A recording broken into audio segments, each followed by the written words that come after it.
Galera, então vamos lá, né? Entrando aí numa das partes mais importantes sobre, né, os fenômenos de superfície, a gente vai falar agora sobre a tensão superficial, né? Que eu acredito que todo mundo tem ouvido falar, né? Porque que insetos pequenos como mosquito, né, quando pousam na água, não afundam, ou uma agulha deitada, entre outros fenômenos. Por exemplo, né? Por que pequenas quantidades de líquido, né, ficam esféricas, por exemplo, e não planas, e quantidades grandes a gente não observa, né?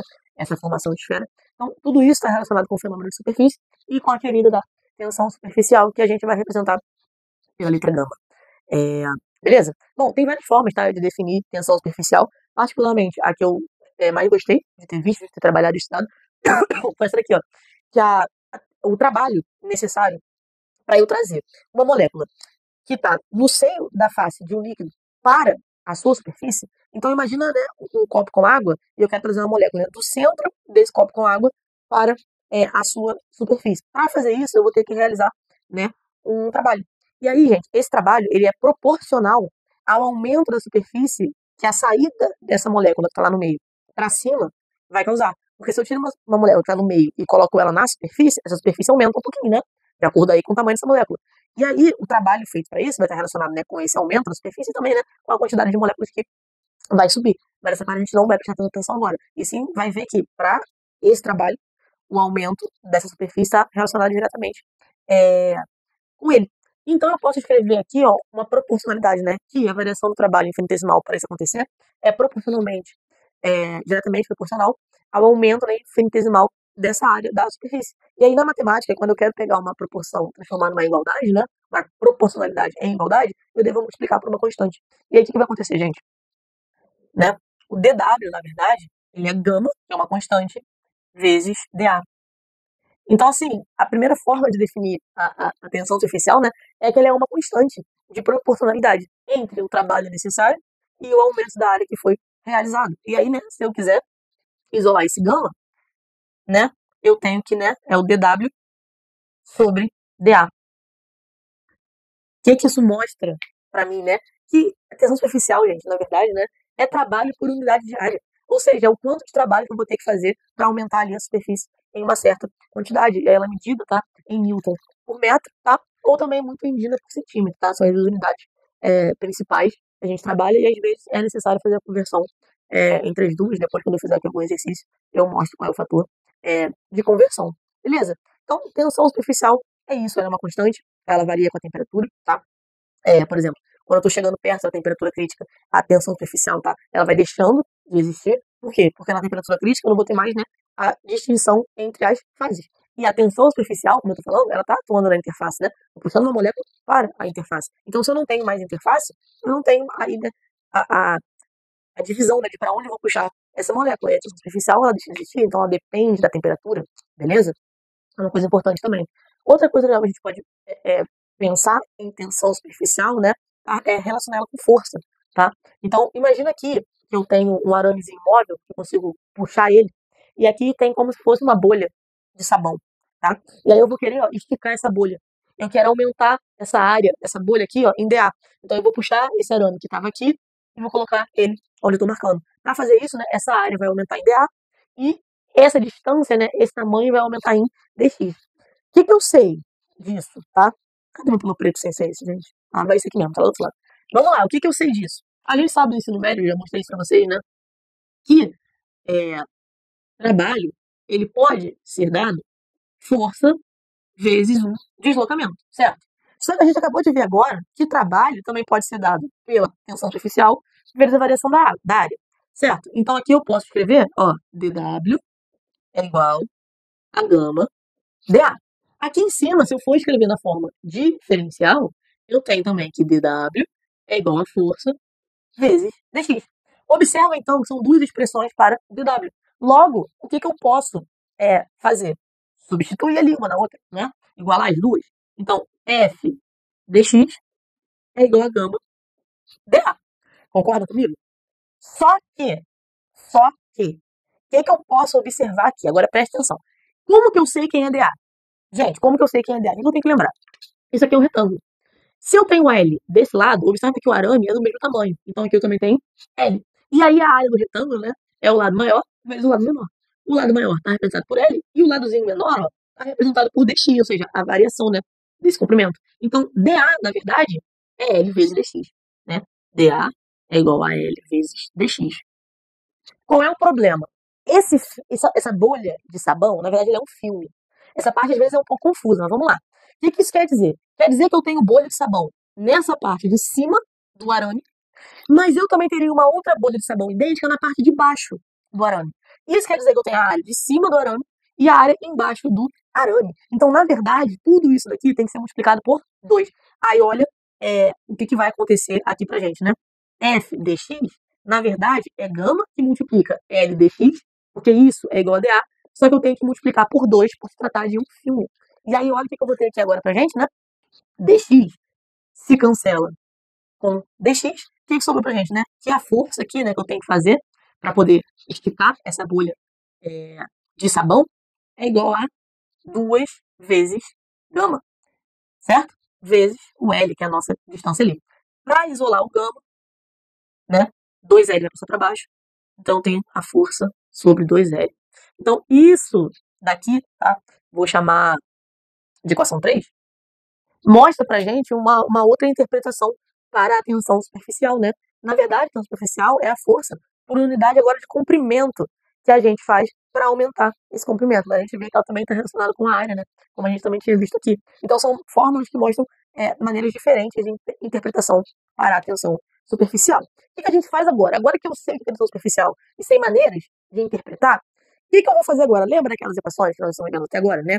dU, que é para energia interna, dF, que é para Helmholtz, dH, que é para entalpia, e dG, que é para Gibbs. O que eu vou querer fazer isso agora, como eu já tinha explicado, é ver como que essas funções, né, que trazem informações termodinâmicas importantes para a gente, como Gibbs vai falar da espontaneidade do processo e tudo mais, eu quero ver isso agora na superfície. Na superfície, na interface, e não na fase. E aí, a gente vai vir com o conceito, né, que Gibbs traz, que é a interface ideal. A interface ideal de Gibbs vai falar que o volume dela é nulo. Por quê? Imagina que aqui eu tenho um apagador e aqui eu tenho o ar. Uma fase é o apagador, a outra fase é o ar. Só que entre o apagador e o ar tem o que a gente chama de interface. Ela tem uma espessura, né, ela vai ter um tamanho. Só que para facilitar aqui, o Gibbs vai falar que na interface, que é ideal, o volume dela é desprezível. E aí eu vou ter um problema, porque quem vai ser dW nesse caso? Em todas as fórmulas que nós vimos, dW, ele estava com um termo de PDV, ou positivo ou negativo, ou mais PDV ou menos PDV. Ou seja, é um trabalho relacionado à expansão, certo? Ou à contração. Mas aqui, como o volume é nulo, eu não vou ter expansão nem contração, eu não tenho esse trabalho. Então, o trabalho que a gente usa é o que a gente vai chamar de trabalho útil, que não está relacionado à expansão, né? Nem contração gasosa. E aí, para este trabalho que é útil, eu vou usar o conceito da tensão superficial, aonde dW é gama dA. Então, nesses casos, o trabalho que eu estou realizando, na verdade, né, é dessa expansão da superfície e não do volume propriamente dito. Então, onde eu tinha termo de trabalho naquelas equaçõezinhas, né, de dU, de dF, de TH e dG, eu troco simplesmente por gama dA. Certo?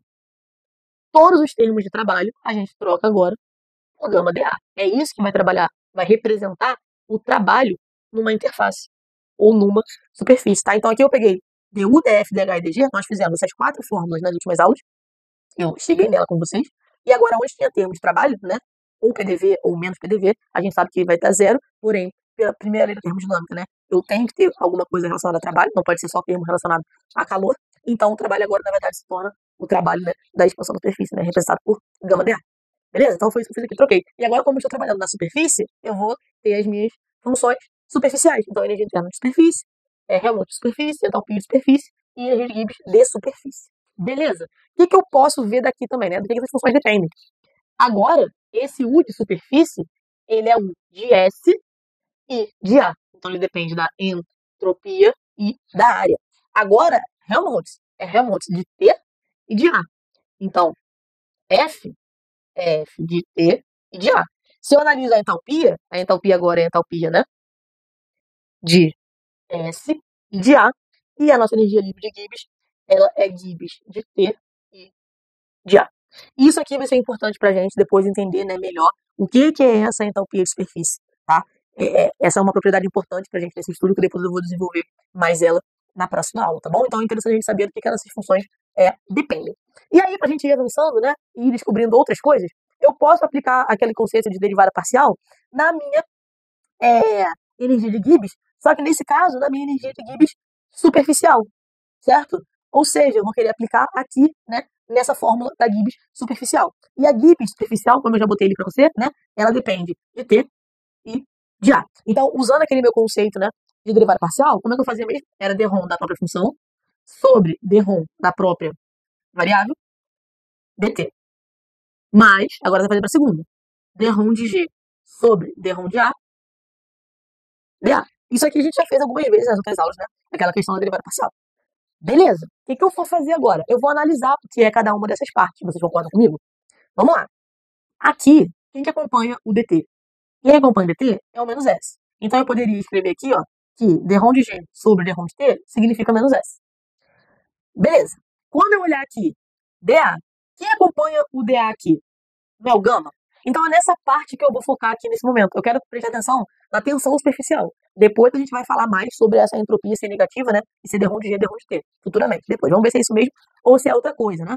Aqui eu quero focar nessa correspondência. Se aqui o dA acompanha o gama, então aqui o que está acompanhando o dA também é gama. Então eu posso concluir aqui, ó, que dRom de G sobre dRom de A é a mesma coisa que a minha tensão superficial. E isso daqui vai ser bem importante pra gente nas futuras aulas, inclusive para entender quem que é esse menos S que está aparecendo aqui pra gente. Beleza? Então preste atenção.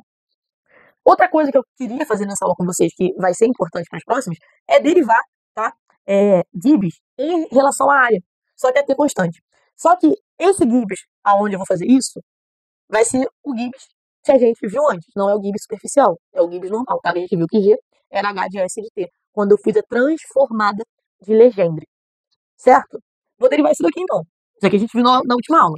Só que eu vou derivar em relação à área. Então é derivada parcial. dRom de G sobre dRom de A, que é derivada parcial, é igual dRom de H sobre dRom de A. E aqui vai ter a regra do produto, né? Vou repetir o menos. Vamos lá, derivada da primeira, dRom de S sobre dRom de A, vezes a segunda, que é T. Beleza? Vou botar menos de novo, porque eu lembro que eu já falei 10 vezes com vocês que quando tem regra do produto é uma soma, mas como aqui na fórmula é menos, mais com menos vai dar menos. Agora eu pego a derivada da segunda, então dRom de T sobre dRom de A, certo? Vezes S constante. Tudo bem até aí? Cálculo, né? Qual é o detalhe aqui? Eu falei que a gente ia fazer isso a temperatura constante. E aí qual é o problema? Se é a temperatura constante, né? A derivada de T sobre A vai dar zero, porque é uma constante. Então esse termo inteiro daqui, negativo, dá zero. Logo, o que sobra para mim? Que dRom de G sobre dRom de A é igual a dRom de H sobre dRom de A, menos, vou botar o T na frente, tá? Menos T dRom de S sobre dRom de A. Eu chego nessa relação aqui. Por que ela é uma relação importante? Porque esse termo daqui a gente chama também de entalpia superficial. Eu falei que é uma propriedade importante para a gente, que traz informações sobre o sistema que são relevantes. Só que o problema é, eu não sei que derivada é essa. Parecido com o que eu tinha feito antes, né? Quando a gente começou a estudar a derivada parcial. O problema é que a derivada parcial, aqui nesse caso, ela não me ajuda a entender que derivadinha é essa. E aí eu vou ter que usar o conceito de equações diferenciais exatas. Porém, prometo que não vai ser difícil. Vai ser uma aula rápida e tranquila pra gente ir desenvolvendo aqui essa entalpia superficial. Aula densa, complexa, né? Qualquer dúvida pode deixar, mas eu espero que tenha ajudado. E até a próxima.